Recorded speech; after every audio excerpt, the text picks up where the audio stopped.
जय माँ विंध्यवासिनी, जय माई की।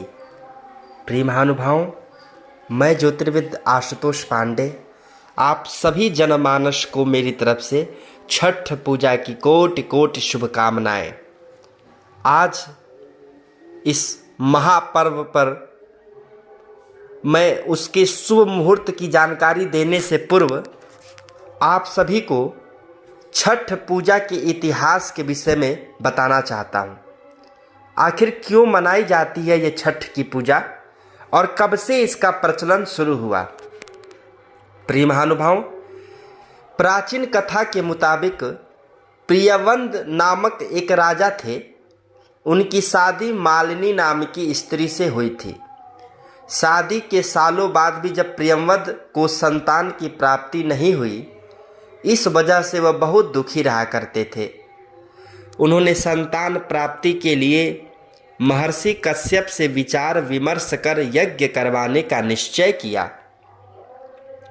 यज्ञ की आहुति की खीर को महर्षि कश्यप ने राजा प्रियवंद की पत्नी को दिया और उस खीर के प्रभाव से उन्हें संतान के रूप में पुत्र की प्राप्ति हुई।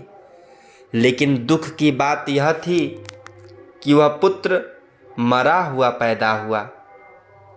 पुत्र वियोग में जब राजा ने अपने प्राण त्यागने का निश्चय किया तो ब्रह्मा जी की मानस पुत्री देवसेना प्रकट हो गई और उन्हें पुत्र को जीवित करने के लिए छठ व्रत करने को कहा। इस व्रत के प्रभाव से राजा प्रियवंद का पुत्र जीवित हो गया। तब से ही छठ पूजा मनाई जा रही है। बताया जाता है कि यह ही छठी माता है।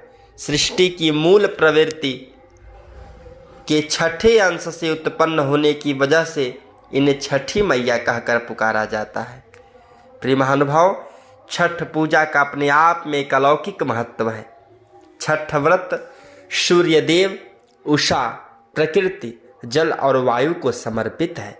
ऐसी मान्यता है कि इस व्रत को श्रद्धा और विश्वास से करने से निःसंतान स्त्रियों को संतान सुख की प्राप्ति होती है।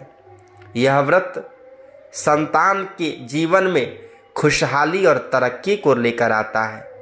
विद्वानों का मानना है कि सच्चे मन से छठ व्रत रखने से इस व्रत का सैकड़ों यज्ञ करने से भी ज़्यादा फल प्राप्त होता है।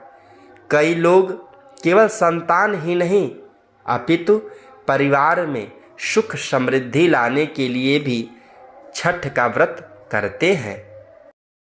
इस महापर्व को करने मात्र से भगवान सूर्य की भी विशेष कृपा प्राप्त होती है। आइए जानते हैं इस व्रत के शुभ मुहूर्त के विषय में। 4 दिनों तक चलने वाला ये महाव्रत अपने आप में अनूठा संगम लेकर आने वाला है।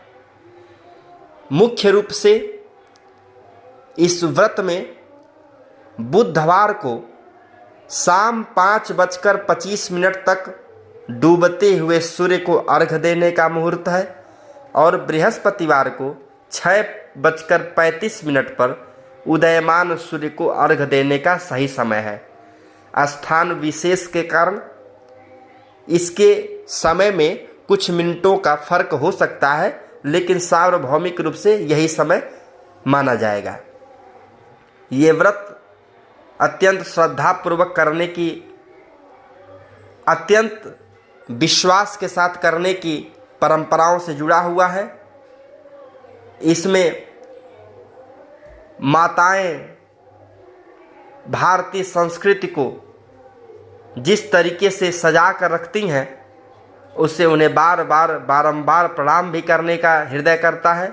मैं ऐसे माताओं बहनों को बारंबार प्रणाम करते हुए आप सभी को भी शुभकामनाओं के साथ अन्य जानकारी के लिए फिर प्रस्तुत होऊंगा। तब तक के लिए जय माँ विंध्यवासिनी, जय माई की।